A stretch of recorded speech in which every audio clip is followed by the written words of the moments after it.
lupa kan. Okey Ustazah. Untuk daripada apa yang Ustazah katakan tadi, untuk soalan pertama, statistik tu dia menunjukkan pada tahun 2022 kes perceraian adalah sebanyak 31,000 dan antara penyebabnya adalah masalah kewangan. Apakah peranan yang boleh diberikan oleh wanita untuk membantu dalam menangani masalah ini? Boleh Ustazah sikit? Okeylah. Maksudnya dalam saya membantu daripada aspek kewangan keluarga ya. So dia memang bekerja lah kan. Okay, bila kita bekerja, sama ada bekerja secara formal, okeylah guru ke atau saya atau macam-macam pekerjaan yang sekarang ataupun yang tidak formal, maksudnya penting untuk kita membantu keluarga, membantu suami kita. Memang statistik menunjukkan penyebab utama adalah masalah kewangan. Jadi antara satu sebab yang dalam membantunya adalah kita bekerja lah, sama ada formal ke ataupun tidak formal, ataupun sekarang cara online kan. Cara online pun banyak yang dibuat oleh apa ni, yang siapa yang usia saya pada saya pun ada juga ya, yang ada bekerja di sektor kerajaan. Banyak juga yang mereka ni yang apa ni, yang bekerja secara online. Jadi kita bayangkan ya, dalam situasi kita bekerja, lepas tu belajar lagi, dia belajar, lepas tu secara online lagi ya. Maksudnya kita tengok ekonomi ni sangat perlu dalam membentuk anak-anak, membentuk keluarga ya. Ada kata kebahagiaan tidak boleh dibeli kan. Sedangkan nak beli sesuatu tu mesti, bila beli sesuatu kita dapat membahagiakan anak-anak ya. Nanti orang kahwin tahulah, anak-anak nak sesuatu tu dia tengok dia kawannya pakai macam ni, nak barang macam ni. Jadi kita macam tak apalah, dia kata tak bahagia pun tak apa, beli macam tu, beli mainan ni tak ada membahagiakan anak pun. Dia sebenarnya kebahagiaan itu boleh dibeli. Kalau ikut skop kita lah, skop saya ya, boleh dibeli macam tu lah caranya. Tapi kita pandailah seimbangkan antara fizikal dan keperluan rohani anak-anak keluarga kita. Okay, ya. Jadi wanita ni kita tengok mak-mak kita kan, orang yang teliti, orang yang boleh merancang dalam rumah tangga, dia boleh pegang. Biasanya ayah dia akan bagi mak-mak kan, uruskan keuangan, jadi menteri keuangan ke rumah. Sebab wanita ni orang yang sangat teliti. Lepas tu dia boleh mencakupi semua kerja dalam rumah dalam masa sama dia boleh uruskan 2-3 multitasking dia boleh memasak, boleh membasuh, dan bersama dia boleh jaga anak, dia boleh ke depan, ke belakang. Jadi dia banyak dia multitasking lah. Sebab tu dia boleh atur keuangan walaupun dengan cara bebelan tu sebab bebelan tu menarik sebenarnya. Perempuan itulah unik daripada lelaki dia boleh membebel, dia boleh memikirkan, dia boleh fikirkan banyak perkara tu yang mana lelaki tak boleh buat. Lelaki kalau go ikan dia tengok gitu kalau dia masak, dia kalau jaga anak je. Itulah kelebihan multitasking wanita. Dia boleh melakukan berbagai perkara dan itulah relate dia boleh mengurus keuangan yang baik. Dan kenapa dia diberi tanggungjawab sebagai menteri keuangan rumah tangga bukan sebab lelaki tu sekiranya dia menyerahkan keuangan kepada isteri dia bukan seorang yang bukan seorang yang istilah apa yang bukan dangus lah, macam sikit-sikit isteri uruskan, dia tidak macam tu. Menyerahkan keredaan kita, tawakal kita kepada Allah SWT. So kita akan macam ni give and take tadi lah kita balik dari situ lah. Apa-apa agama kita redha, kita berkongsi balik pada perkahwinan ni, apa matlamat perkahwinan sebenarnya? Berkongsi kan. Jadi kita berkongsi lah, berkongsi keuangan, berkongsi kebahagiaan, berkongsi perasaan, berkongsi segala-galanya lah. Okey, untuk soalan seterusnya, adakah pendapat tugas atau tanggungjawab tertentu yang sering dianggap sebagai tanggungjawab utama bagi wanita dalam keluarga? Kalau ada, kenapa Ustazah berpendapat sebegitu? Tanggungjawab wanita utama Okey. Tanggungjawab wanita dalam keluarga. Okey. Pertama, pentinglah biasa ayat kita kata tanggungjawab wanita dalam keluarga ni adalah penting. Kemudian biasanya dalam tanggungjawab dalam keluarga ni kadang-kadang dia berbeza-beza sedikit Asasnya penting, semua penting, tapi dia berbeza-beza berdasarkan budaya, berdasarkan tradisi keluarga, bagaimana cara didikkan keluarga tu, dan nilai lah kita tengok nilai macam mana. Jadi walau bagaimanapun tanggungjawab umum lah yang biasa dikaitkan dengan peranan wanita ya. Pertama, peranan utama dia menjaga anak-anak kita lah ya. Semua orang tahu ya, semua orang tahu. Berkahwin salah satu daripada kelebihannya kita meramaikan rumah ya. Jadi peranan yang utama biasa dikaitkan dengan wanita lah, menjaga anak, mendidik anak-anak ya. Jadi bila kita menjaga tu termasuklah kita menjaga fizikal, menjaga emosi anak-anak, membantu anak-anak membuat kerja rumah, kerja apa? Bimbing mereka dalam belajar kerja rumah tadi dan masuk ke moral ya. Kita jaga daripada sudut emosi, fizikal dia, itu biasa tanggungjawab kita lah yang kita tahu ya. Okay, yang kedua, kita uruskan rumah tangga ya. Uruskan rumah tangga seperti yang kita tahu lah ni daripada zaman-zaman dulu lagi lah. Kita bersihkan rumah, kita memasak, mencuci, semua lah. Segala aspek keperluan harian. Itu peranan yang kita nampak sekarang ni ya. Peranan yang kita nampak yang biasa dibuat oleh wanita-wanita. Yang ketiga, tanggungjawab kita yang ketiga adalah memberi apa? Menyokong emosi ya. Sebagai seorang isteri, kita menyokong emosi suami kita ya. Sebagai seorang ibu, kita menyokong emosi anak-anak. Yang ketiga, mesti berdasarkan pembahagian tugas yang ada dalam rumah tangga ya. Kerana suami sebenarnya berat di situ, tapi bila kita kaitkan dengan sosial ataupun kebiasaan dalam kehidupan berumah tangga. Okey Ustazah, saya nak tanya, apakah pandangan Ustazah mengenai cara pandangan masyarakat pada masa kini tentang wanita hanya bertanggungjawab terhadap urusan di dapur? Yang kata wanita ni wanita hanya sesuai duduk di dapur, tak boleh belajar tinggi-tinggi, ataupun kalau belajar tinggi duduk di dapur duduk akhir kan. Itu pandangan-pandangan yang stereotip yang mengatakan seperti itu. Tapi sebenarnya pandangan itu sangat tidak relevan, tapi ikut sekarangnya sangat tidak relevan dan tidak sesuai. Tapi kita tak menafikan duduk dapur itu sangat penting ya. Sebenarnya duduk di dapur itu tidak mengurangkan darjat kita ataupun tidak merendahkan kepala duduk dapur yang ni kan. Sebenarnya itu satu yang baik dalam hidup kita ya, bila kita masak sendiri, menguruskan makanan untuk keluarga kita ya. Macam saya pagi saya masak. Kadang kita sarapan saya makan tadi tu masak dalam yang simple je lah kan. Tapi buat dalam maksudnya gabung sekali lah. Jadi hari tu anak-anak dia akan cari ibu dah masak. Itu ada dah makanannya. Maksudnya kita akan jaga daripada pemakanan dia, kemudian kebersihan ya.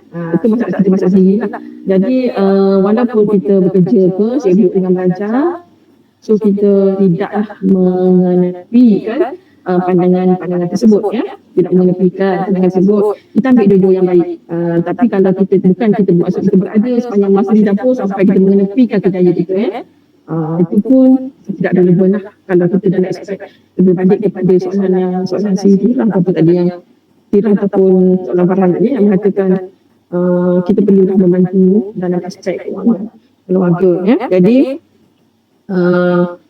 wanita boleh melanjutkan, boleh meneruskan kerjaya dia, boleh ada kerjaya, boleh melanjutkan pengajaran. Sekarang ni pandangan-pandangan tu maksudnya tak didik lah sekarang terus boleh meneruskan dengan kerjaya dan bekerja sebab masing-masing kita ada potensi, kita ada bakat. Jadi bila kita tidak mengasah dan tidak menggunakan potensi yang kita ada itu sangatlah mungkin. Jadi itu salah satu kita boleh bantu keluarga lah dalam aspek yang kecil dan boleh bantu negara kita. Macam saya juga ramai banyak kementerian tu yang bekerja yang ada anak ramai, tapi maksudnya ilmu, content, knowledge yang ada pada mereka tu perlu dalam membantu dasar, macam saya jaga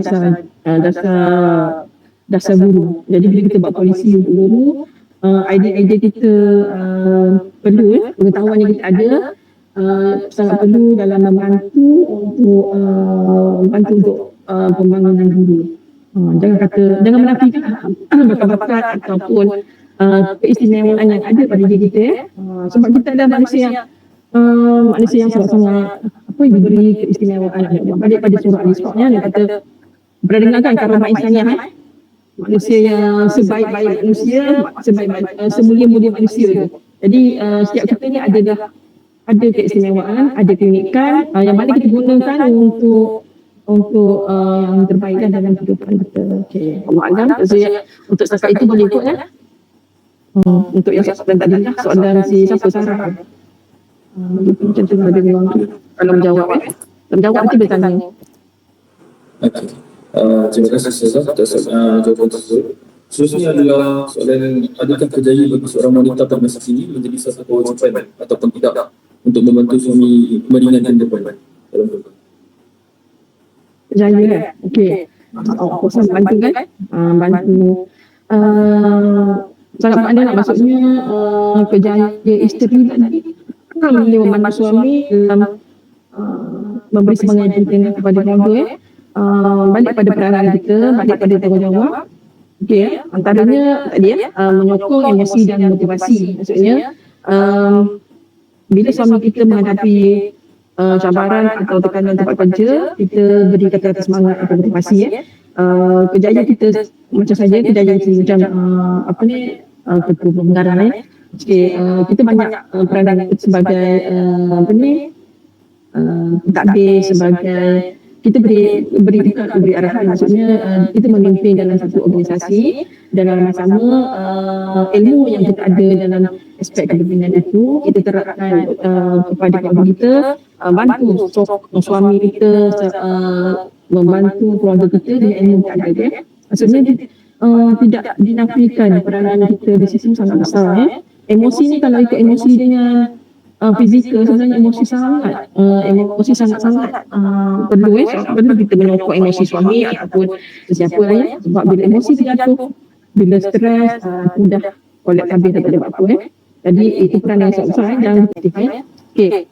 Kerjaya isteri yang dapat bantu suami, maksudnya satu lagi kita bantu suami kita menguruskan masa yang baik, menguruskan masa dan atur masa suami dengan baik, menjaga kebajikan keluarga orang yang berjaya, maksudnya kita berjaya kita ada ilmu lah, balik kepada kita ada ilmu, kita berjaya, kita boleh memimpin, boleh organize organisasi dan organize rumah kita lah jadi maksudnya kita boleh bantu semua siapa terlibat lah, suami kita, anak kita, kemudian memupuk hubungan yang sihat kita boleh bantu dengan memupuk hubungan yang sihat, maksudnya komunikasi yang baik, cari masa yang berkualiti dan dengan anak, dengan keluarga, bercuti. Maksudnya itu antara kerjaya kita boleh membantu keluarga. Contohnya dalam kerjaya kita ada family day, ada event, so kita bawa family untuk bersama-sama itu satu aspek yang mengeratkan silaturahim. Kadang-kadang sempat di rumah kita boleh bawa anak-anak untuk bersama bercuti dalam family day. Yang kerja lah keinginan macam itu Habis dah. Okey. Soalan lagi. Tadi kan Ustazah disenaraikan beberapa peranan wanita membantu suami kan. Jadi bagaimana pula peranan suami dalam membantu supaya peranan isteri dalam institusi keluarga tu dapat dilaksanakan? Peranan suami tadi keluarga isteri ini suami. Dia sebenarnya sama je peranan tu. Peranan suami penting dalam mewujudkan hubungan yang seimbang dan seimbang yang harmonis dengan isterinya. Okey, peranan yang pertama tadi kita balik pada tadi dia sebenarnya sama beri sokongan emosi pada isteri, sama kan peranan dia kan. Okey, dia suami tu menjadi suami tu mendengar emosi isteri, mendengar masalah isteri kan, dan suami tu okey. Lepas tu yang kedua, suami menunjukkan ataupun bertanggungjawab dalam memimpin keluarga. Itu maksudnya tu iaitu maksudnya dia memimpin keluarga dia, memimpin keluarga dia bijak memimpin, itu peranan dia yang kedua. Yang ketiga, berkongsi tugas rumah tangga. Suami bersedia untuk berkongsi tanggungjawab dalam rumah tangga. Membantu meringankan beban isteri dan mewujudkan kesetaraan rumah sihat lah. Tapi kita tahu walaupun dia kata abang macam ni kan dapat ni kan. Okey, seronok kan. At least especially itu kita zahirkan seronok kan. Walaupun kita kurang berkata-kata ke ataupun memang style kita macam tu, at least reaksi muka gitu tu menunjukkan kita seronok, kita happy dengan dia. Penjagaan anak tu macam juga peranan suami. Suami pun menjaga anak-anak. Suami mesti dia walaupun kita menjaga anak-anak, kita sentiasa dapat anak, dia juga mesti masuk jaga anak-anak, bermain, berinteraksi. Peranan bersama anak-anak itu antaranya. Okay. Satu lagi Farhan, jaga kesihatan ni dalam keluarga kan, penting kan. Jadi suami ni dia harus jaga kesihatan isteri dia, anak-anak dia, diri dia sendirilah. Jangan dia mementingkan kesihatan dia, penampilan dia dengan mengabaikan isteri dan anak-anak dia. Biar dia seorang cantik, dia seorang nak perform, tapi yang lain dia kesampingkan. Jadi itu peranan suami jaga daripada kesihatan. Kalau isteri nak kan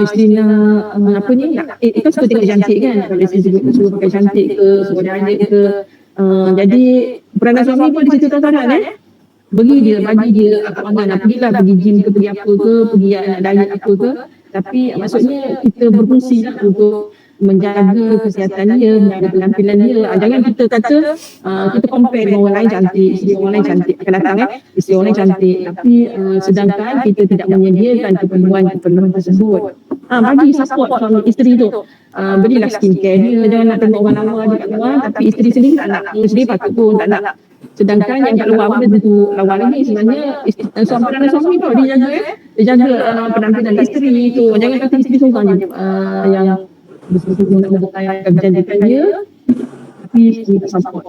Tengok kisah satu tu, ada yang TikTokers, siapa nama yang dia jangan isteri dengan baik kan, yang Aina, siapa nama? Saya tak ingat lah. Aina. Hafiz kan? Bagaimana dia menghargai isteri dia kan? Memang sangat-sangat, kita tengok sangat mengagumkan dia punya, walaupun dia riak ke tak riak nak tunjuk contoh kepada orang lain, tapi bagaimana kita tengok yang baik lah, bagaimana dia menghargai isteri dia. Dr. Aina kan menghargai isteri dia buat yang terbaik untuk isteri dia kan, dan menjadi satu inspirasi lah untuk orang-orang macam tu. Okay. Jadi penting tadi kesimpulan untuk yang peranan suami ni, setiap pasangan tu mempunyai keunikan dalam rumah tangga. Peranan suami itu pula walaupun sama, secara umumnya adalah sama, tapi bergantung kepada bagaimana persetujuan dia. Contoh suami kata dia kena bekerja daripada jam sekian atau malam dia kena kerja, jadi tanggungjawab tu beralih pada malam ke, kuranglah tidur dia kan. Jadi atas persetujuan dia lah, pandai-pandai dia lah maksudnya aksesnya adalah sama, tapi elaborate dengan cara masing-masing. Saya nak tanya, apakah peranan sebagai seorang ibu untuk mengawal anak dari pengaruh media sosial yang semakin meluas pada masa kini? Soalan ke-6 kan, itu sasaran kan. Apakah peranan sebagai seorang ibu untuk mengawal anak? Okey media sosial sekarang ni sangat-sangat cepat, sangat-sangat yelah kita tahu tak sempat dengan apps ni keluar macam jenis apps dia. Jadi peranan ibu kan, peranan seorang ibu untuk mengawal. Okey, peranan ibu dalam menjaga anak ni daripada pengaruh media sosial pentinglah bagi pembentukan dia, sangat-sangat penting anak dalam kalau ikut zaman sekarang ni, of course lah kan zaman sekarang ni zaman yang mendapatkan maklumat memang tidak sempat, yang tidak kita sempat ikut kita tak sempat mengikut perkembangan terlampau cepat jadi media sosial ni boleh beri pengaruh positif ataupun negatif kepada anak, bergantung kepada bagaimana cara mereka menggunakan dengan pengawasan daripada kita of course ibu ataupun apa bila berada dalam sebuah rumah tangga dia. Jadi antara wajiblah bagi kita sebab kalau saya nak dia kata ikut kita latih murid ikut zaman kita latih anak ikut zaman kita sendiri, zaman sekarang. Jadi sekarang ni zaman kepada pendigitalan, jadi wajiblah bagi kita menyediakan pendidikan digital pada anak-anak. Jangan sampai anak-anak tu tak tahu apa itu digital. Kita wajib bagi kepada dia ni, jadi kita boleh bertindak sebagai pengajar lah, pengajar kepada anak-anak Lepas tu, tapi kita di samping itu, kita tidaklah menafikan etika dan tingkah laku bagaimana kita berdigital, bermedia sosial. Bagaimana cara macam mana macam mana maklumat ambil macam mana, nak akses dengan macam mana, itu tanggungjawab ibu tanggungjawab ibu. Tengok anak-anak kita berarti web mana yang dia masuk pertama lah. Tapi wajib untuk kita sediakan gaji tu untuk dia. Jangan sampai dia tahu dia kawan dia tak tahu nak tekan telefon pun, tapi sekarang semua orang tahu budak kecil pun dah boleh akses gadget dengan baik. Yang kedua, kita tetapkan hak masa kita untuk anak pengaruh media sosial ni sampai kadang-kadang kita pun tak sempat nak ajar 24 jam tak berhenti dengan macam-macam, dengan TikTok, dengan Instagram, dengan macam-macam kita bermedia sosial. Jadi kita tetapkan hak masa yang munasabah untuk anak-anak gunakan media sosial. Jangan terlalu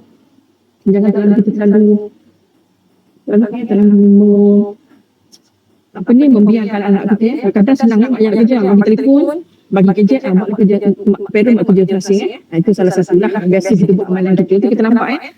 Jadi kita kena ada masa untuk dia, ada masa macam anak kerja tu sama juga. Kadang-kadang kita pun tak mampu nak kawan, tapi at least kita boleh hadkan masa untuk anak-anak ini. Yang kedua, yang ketiga, kita bercakap kita bercakap, mewujudkan satu komunikasi yang terbuka dengan anak-anak. Contohnya kita dengar perasaan mereka, pengalaman mereka guna media sosial. Tadi dia bercerita dia kata tadi dulu dalam TikTok tu dia ada share tentang hukum-hukum ada lah kan, dia kata tak macam ni macam mana ibu kisah yang sekarang ni Alullah kan yang dia memantau yang ke berapa rupa dah kita pantau aktiviti dalam tadi bila bermedia sosial yang dia pun biasa adik-adik ada kan, anak-anak masa jual ada adik-adik juga rumah kan, adik-adik kan. Jadi sebagai seorang ibu kita kena peka sepantau aktiviti dalam jalan anak-anak. Okey, contohnya tengok siapa rakan yang dia selalu dalam grup WhatsApp. Kadang bahasa sekarang kan bahasa melambangkan bahasa kadang-kadang dia bercakap dalam tulisannya terlampau ringkas ayat dia tak faham. Kadang-kadang apa dia kata dodo tu siap-siap lah dodo ada dodo kan. Apa begitu lah ayatnya, banyak ayatnya yang ejaan tu kita tak berapa nak faham apa juga best ya begitu lah ayatnya dia kurang lah macam tu lah dia buat dodo kalau kita pun ibu kita kena faham tengok apa bahasa dia ni. Jadi itu bahasa perbualan mereka yang rasa macam ada selesa lah, besar dia cantik dia siapa tahu macam tu lah ayat-ayat dia pasal dunia. Jadi kita kena sesi tengok lah siapa dia kawan apa bahasa mereka gunakan ibu sebagai ibu tadi sebab soalan tadi ibu jadi ibu perlu menunjukkan contoh yang positif lah dalam menggunakan media sosial. Macam mana kalau contohnya macam saya macam kita lah guna kan gunakan media sosial untuk apa, contohnya kita nak googling maklumat, kita tengok dia macam ni, kita dapat daripada media ni, daripada TikTok ni kita dapat maklumat kan. Kita bukan hanya TikTok menari, kalau dulu TikTok macam menari tapi tetap ada kan. Okey, jadi kita kena tengok, kita boleh akses. Kadang-kadang dia tanya macam nak buat ni, nak akses ni, macam mana cara nak buat ni, tak reti kan. Kita tengok TikTok, so di Google TikTok tu kan dia search kan. Jadi banyak info yang menarik, kita bagi yang positif kepada anak-anak ni Kadang-kadang benda yang positif ni memang susah lah dia orang nak terima yang tak positif tu memang ramai dah senang dah mudah kita penting lah rumusan daripada yang tajuk peranan ibu dalam memantau untuk media sosial ni. Pentinglah kita ingatkan bahawa setiap anak tu ada keperluan, ada kesediaan yang berbeza bila dengan media sosial. Jadi ibu ni perlu menyesuaikan pendekatannya, bagaimana cara nak menggunakan tu mengikut umur dia, berapa perkembangan dia, kesediaan dia dengan situasi, dengan gadget dia dengan media sosial. Jadi bila bapa ada sikap aktif, ada sikap care kepada anak-anak ni, so dia tahu menghargai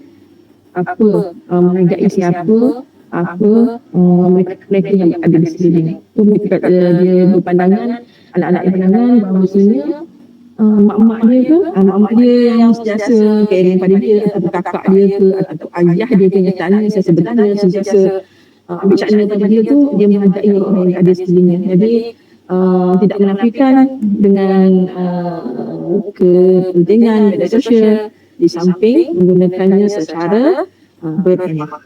Itu saja. Okay, jadi Ustazah, kita dah dengar tadi banyak cerita Ustazah. Jadi saya nak tahu lah apa kecabaran ataupun tekanan yang dihadapi oleh Ustazah dalam menjalankan peranan-peranan yang berbeza, mungkin seperti ibu, pasangan dan juga seorang pekerja.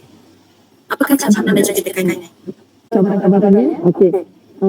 Macam yang saya kata tadi kan, kalau kita sebagai seorang ibu, seorang isteri, seorang pekerja, okey. Dalam 3 perkara tu kita kena pastikan lah maksudnya kita bekerja, kita dah bekerja, lepas tu kita nak bagaimana kita nak organize pula untuk belajar, macam mana kita nak dalam rumah kita banyak sebenarnya satu yang kita kena berkorban lah. Lepas tu kita kena ada komunikasi lah dengan suami, anak untuk kita mencari satu apa katanya, satu kesepakatan, satu pertimbangan bagaimana kita nak menyelaras situasi lah, menyelaras situasi kita daripada pagi bekerja, ke mana-mana saya rasa semua ibu yang sama menghadapi situasi wanita, especially wanita yang bekerja.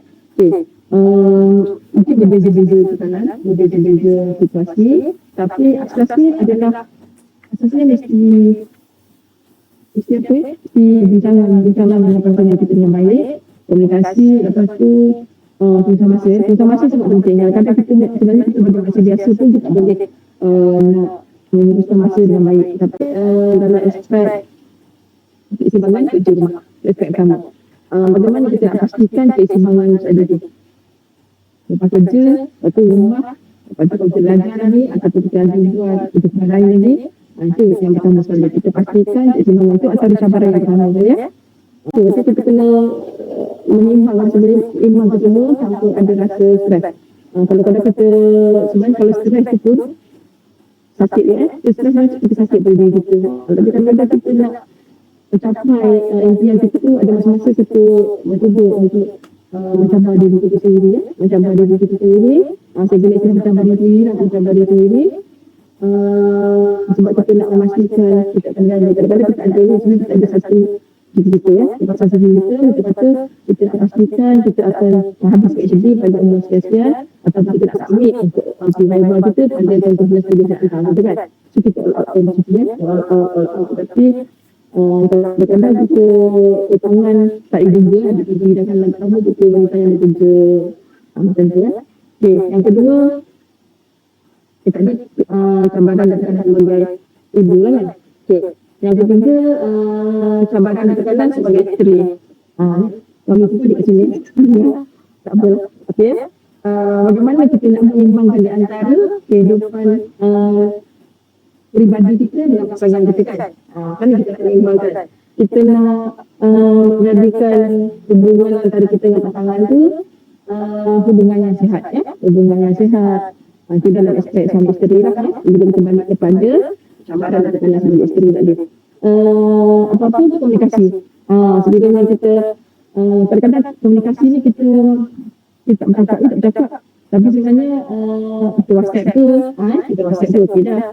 Kita beritahu, kita kat sini ke, buat apa ke, ataupun kita ada something apa-apa, kita WhatsApp. Kadang-kadang kita nak cakap pun tak sempat lah.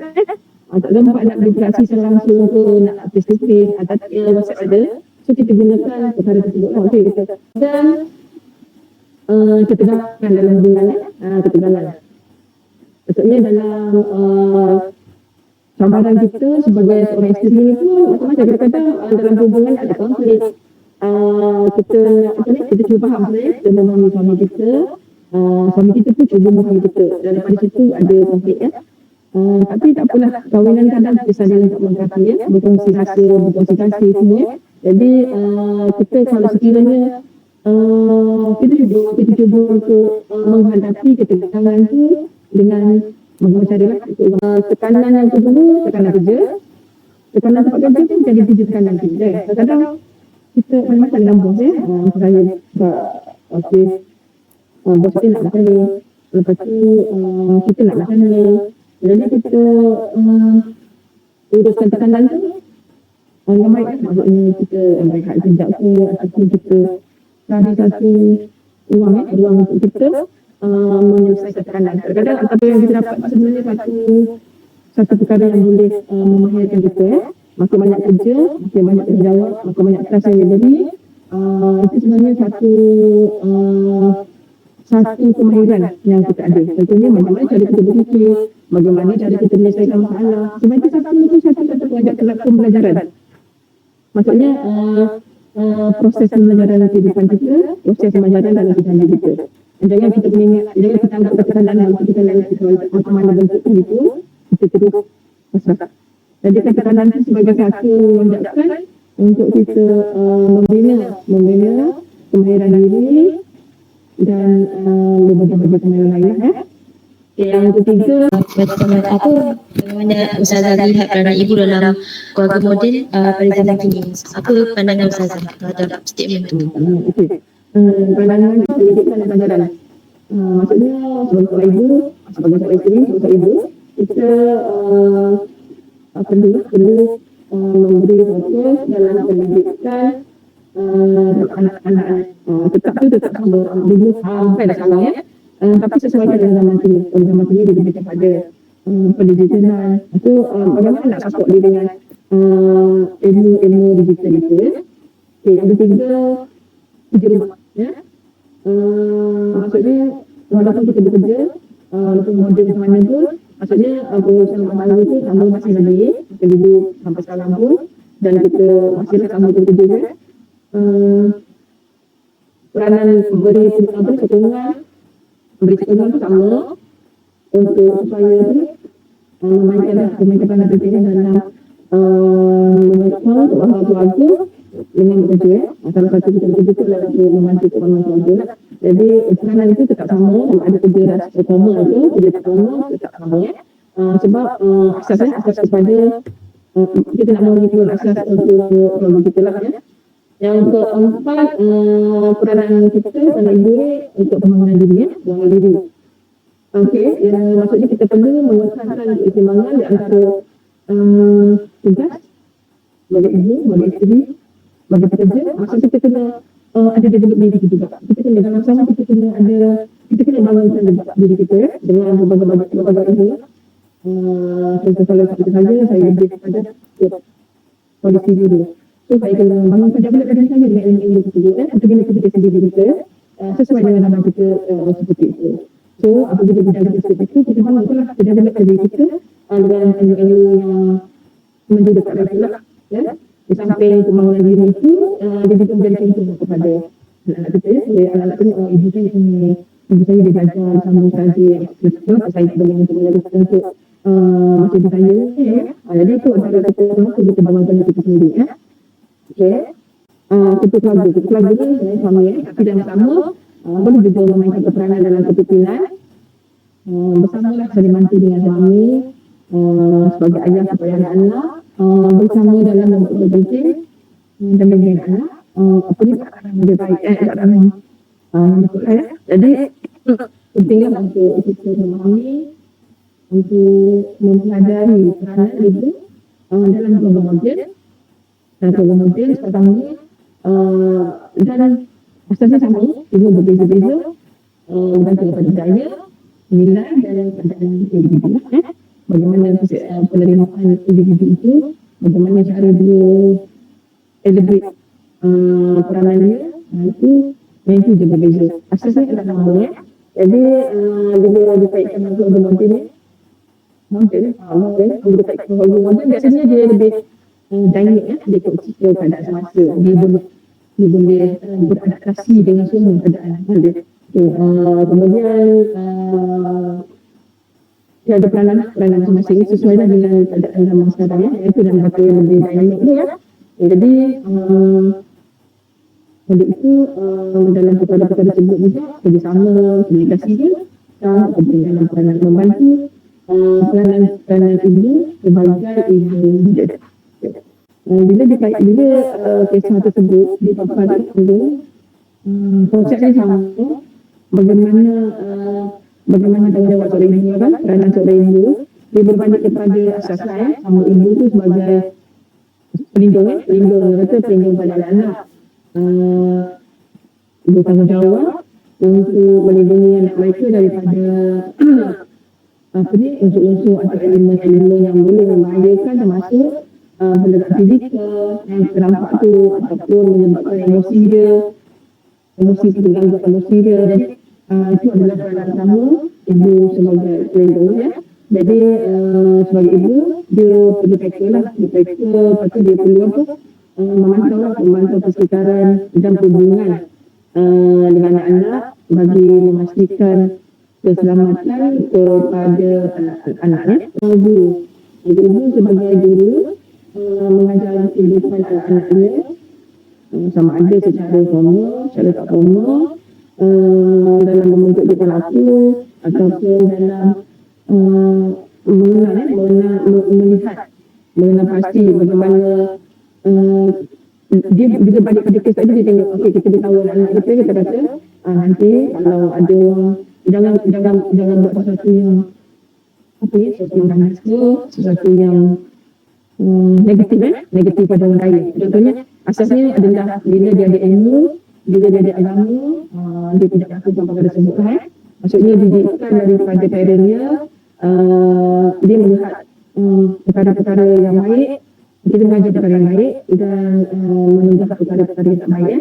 Bila asasnya dia ada agama, dia memahami konsep tersebut, so dia faham apa tanda-tanda keganasan yang pendekaan fizikal, bagaimana dia melihat, bagaimana dia dapat, dia menerima keganasan daripada ibu dia sendiri ya. Maksudnya ibu dia sendiri sepatutnya bertanggungjawab untuk mengajar perkara tersebut pada anak dia, tapi ibu dia sendiri tidak mengimplementasikan perkara tersebut dan menganggap itu sebagai sesuatu yang macam dia tak akan perbezaan ni.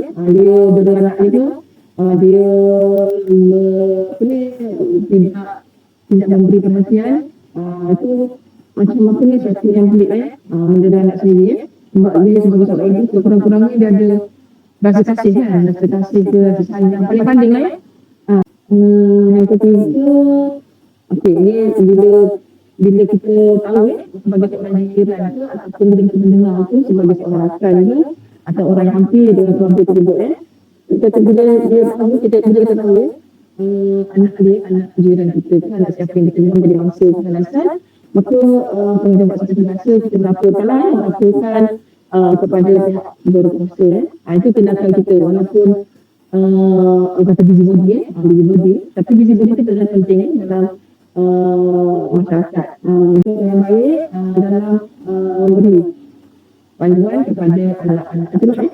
Jadi daripada sini perkara ini dapat membantu kita untuk membentuk sikap yang positif dalam diri anak nampak macam ni itu yang paling dekat dalam dia iaitu pertamanya lah. Jadi bila kita tengok pada isu tadi tu, isu keganasan, isu penderaan tu merupakan satu perkara yang serius dan memerlukan peranan semua terlibat keluarga termasuk ibu, termasuk ayah, termasuk siapa sahaja yang ada dalam rumah dia. Peranan itu bukan peranan ibu semata-mata, semua sekali yang terlibat ya. Jadi sampai itu institusi sosial masyarakat tu jadi patutnya berperanan untuk menjaga anak-anak tadi, menjaga kebajikan anak-anak bila mereka mengetahui situasi tapi mendengar sesuatu tersebut ya. Jadi dan seharusnya keutamaan untuk kita meletakkan kesejahteraan kebajikan anak-anak itu kepada sesuatu yang tinggi lah sebab anak-anak akan jadi pewaris negara kita yang akan bentuk jadi pemimpin kita dan akan itu dari soalan dulu. Okey, soalan terakhir daripada saya Ustazah. Apakah cadangan atau nasihat Ustazah kepada wanita yang cuba mencapai keseimbangan antara kehidupan keluarga dan kerjaya? Ya, saya. Ini kita cadangan. Apa cadangan atau nasihat anda kepada wanita yang ingin mencapai keseimbangan? Okey. Of course lah, kalau cuba nak seimbang nak berjaya, nak berjaya keluarga yang sakinah mawaddah rahmah semua. Jadi semua nak macam tu. Jadi bila kita dalam kita menyebut keseimbangan di antara keluarga, antara berjaya, antara keluarga ni satu cabaran yang sangat penting sangat penting dalam kehidupan kita, dalam kehidupan moden sekarang. Jadi proses tersebut merupakan satu proses yang dynamic, kita kena melibatkan unsur semua dalam pada aspek kehidupan tu, semua kena apa ni, kena terlibat semua lah. Maksudnya semua ada peranan masing-masing Jadi antara beberapa tips lah atau perluan yang boleh membantu kita mencapai keseimbangan di antaranya. Nanti kita baca rekap aku beberapa perkara yang membantu untuk keseimbangan tu. Yang pertama, pengurusan masa lah. Masa tu memang sangat penting bila kita tentukan kita amal kita dalam hidup kita kena pasti tugas yang mana penting, yang mana dulu, yang mana tu. Kemudian kita selaraskan antara kehidupan keluarga dan biasa lain keluarga, rumah tangga, anak dengan kerjaya kita. Kadang-kadang kita nak kata pun susah, tapi at least boleh menurunkan jurang itu, menurunkan jurang. Yang kedua, komunikasi yang baik. Berkomunikasi dengan baik dengan semua ada keluarga kita, dengan suami, dengan anak-anak. Kalau boleh kita cakap kita apa hasrat kita, apa harapan kita, apa keperluan kita. Kalau ibu nak berstudy ni, belajar kan. Jadi kita tak ada objektif, kita maklum kepada anak. Kadang tak tahu itu cuma malam-malam di mana jadi kan. Jadi kita bagi tahu ibu nak macam ni, kadang saya tak sempat kita bekerja. So itulah satu masa yang kita ada untuk kita study kita sambung PhD. Itu je masa yang kadang-kadang kita ada sedikit-sedikit tu. Jadi penting kita menyatakan hasrat kita, aspirasi kita pada anak-anak kita lah supaya mereka ni faham mereka faham ibu sudah buat ni, siang boleh kerja ni. Jadi anak-anak tu dia akan support sama-sama adik-adik. Yang ketiga, keseimbangan yang menggunakan teknologi lah kepada komunikasi. Contohnya manfaat teknologi untuk berurusan dan keseimbangan. Kita menggunakan Google Calendar kita setting masanya sekian. Kalau dulu kita pakai diary tu kan, ataupun organizer tu kan, kita letakkan masanya kita ada ni jadual kita bekerja, kita nak library, kita nak belajar. Tapi sekarang ni dah ada teknologi ni, maksudnya kita boleh merancang dan mengatur aktiviti kita dengan lebih baik paling-paling kita guna alarm pun okey dah. Paling-paling mana teknologi alarm dah untuk dia set up. Okey, time sekian kita belajar dulu Setelah belajar malam dalam pukul 9:30 sampai 12:30. Itu dia masih kita belajar. Itu banyaklah kepentingan teknologi pada kehidupan kita kan. Okey, yang keempat, flexibility. Maksudnya kita mencari flexibility di tempat kerja lah. Kita bercakap dengan bos tentang kalau boleh saya ni bos, doktor atau bos kita cakap lah kalau boleh boleh tak saya tak perasan Sabtu contohlah kan kita kerja lebih Sabtu apa, boleh tak kita online je. Maksudnya kita merancang dengan menggunakan flexibility dengan orang-orang yang berkepentingan dengan kita lah maksudnya balik kepada perancangan secara fleksibel. Kita dapat macam mana kita dapat merancang yang lebih fleksibiliti lagi kemudian kita wakilkan akan minta bantuan. Kadang-kadang kita dah banyak yang boleh nak buat, so kita minta bantuan ahli keluarga itu antara macam mana kita nak seimbang. Kadang-kadang kita tak mampu untuk menguruskan semua dengan baik, tapi kita harap benda tu akan selesai so kita minta wakil ataupun minta bantuan contoh daripada anak yang lebih besar atau suami untuk bantu kita buat bahagian kerja rumah atau keperluan lain yang kita rasa sangat perlu mereka membantu untuk kita menyelesaikan perkara tersebut dalam pada masa itu juga. Sedangkan dalam sama kita sebagai wanita yang bekerja untuk institusi keluarga kita. Okey, yang tetapkan maksudnya kita ada satu limit kita ada masa 15 antara masa bekerja, masa keluarga, belajar, balik pada perancangan tadi. Kalau kerja di rumah habis, kalau kerja di pejabat lah habis. Masih kita tidak akan bawa kerja di pejabat sampai rumah kita. Dalam kita memang begitu kita sampai drag kerja sampai ke rumah, tapi kalau kita cuba mengurangkan sekurang-kurangnya, kemudian belajar cuti lah, maksudnya kita bercuti sebagai satu terapi lah kalau perlu ya, kalau perlu. Kalau tak perlu pun ini bergantung kepada saya, bergantung kepada apa ni peruntukan lah kita ya. Kalau ada lebih boleh nak bercuti mana lagi ya. Jadi penuntukan masa untuk kita bercuti rehat ya, antara salah satu terapi untuk kita lari daripada kesibukan ya. Jadi itu masa-masa yang perlulah kita merancang percutian tu. Kemudian kita balik pada jangan terlalu keras, maksudnya jangan kita kata okey baik tu wajib, jangan terlalu keras, maksudnya kita mesti betul asuh, kita mesti merasa macam jangan terlalu keras lah, maksudnya kita nak seimbangkan semua perkara tersebut, tapi jangan terlalu keras pada diri sendiri.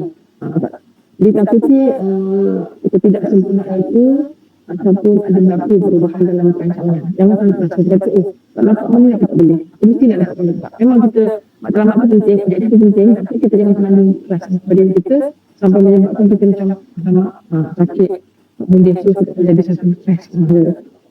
Kemudian apa ya, proses berikutnya. Okay. Jadi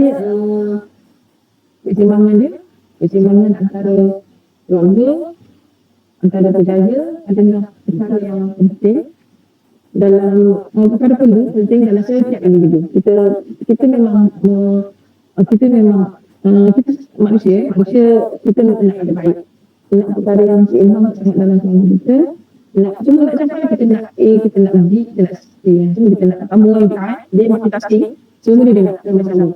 Jadi keseimbangan itu penting, tapi dia boleh berubah pada masa ke masa. So, maksudnya kita fleksibel. So kita cuba mencapai yang terbaik, berpadanan dengan keutamakan nilai-nilai dalam hidup, dalam rasa agaklah nak mendapatkan sokongan daripada orang yang terdapat dengan kita, dengan suami kita, pasangan kita ataupun anak suami yang lain.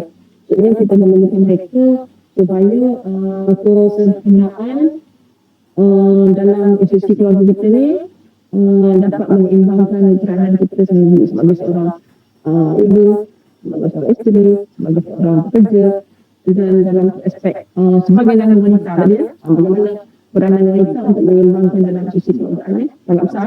Peranan tu sangat-sangat besar, sangat-sangat macam memang banyak peranan tu sampai kita sendiri kadang tak fikir tanggungjawab dia, tapi kita cuba melaksanakan dengan cara yang paling terbaik. Walaupun tidak semestinya mungkin, tapi at least kita cuba beri yang terbaik dan mengurangkan kelompokan yang boleh kita tutup. Okey, masa okey ya. Masa tak dah. Dapatlah saya sampaikan bahawa komunikasi, bekerjasama dan juga punya rasa tanggungjawab yang tinggi merupakan elemen yang penting dalam institusi kekeluargaan. Jadi akhir kala, saya mewakili ahli Tidai ingin mengucapkan sesalam penghargaan kepada Ustazah dan juga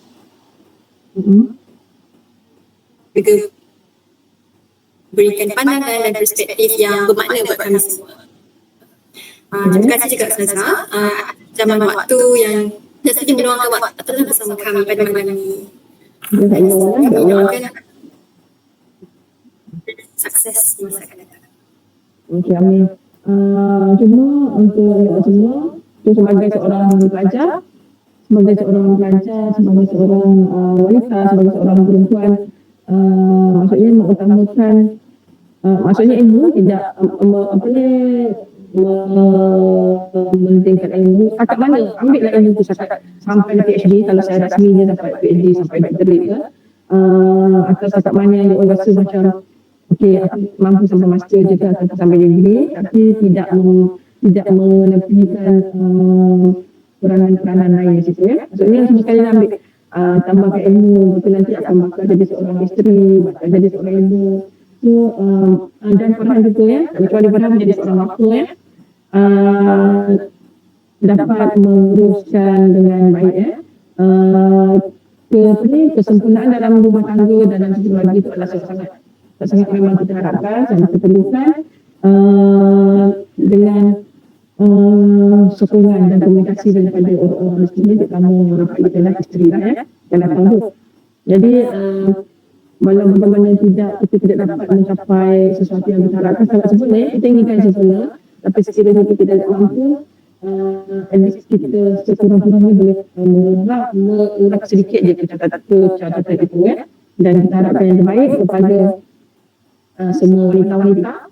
Macam mana pernah melihat apa, saya doakan semoga semua sukses, timbulah untuk dalam apa ni, kembara ilmu yang menyempurnakan degree masing-masing. Nanti ada projek kan, akhir tahun kan? Final year. Ada kan, semoga semua sebelah UP dan menjadi orang yang berguna lah untuk agama, bangsa dan negara. Itu saja. Terima kasih banyak atas kesudian untuk mendengar perkara beberapa perkara tu ataupun yang tadi tu yang kita senarai tu. Sekiranya boleh lagi elaborate macam mana cara keadaan untuk disampaikan dalam bentuk slide ke penulisan, dan kalau apa-apa lagi bolehlah untuk bertanya sebenda tu kalau tak berapa jelas.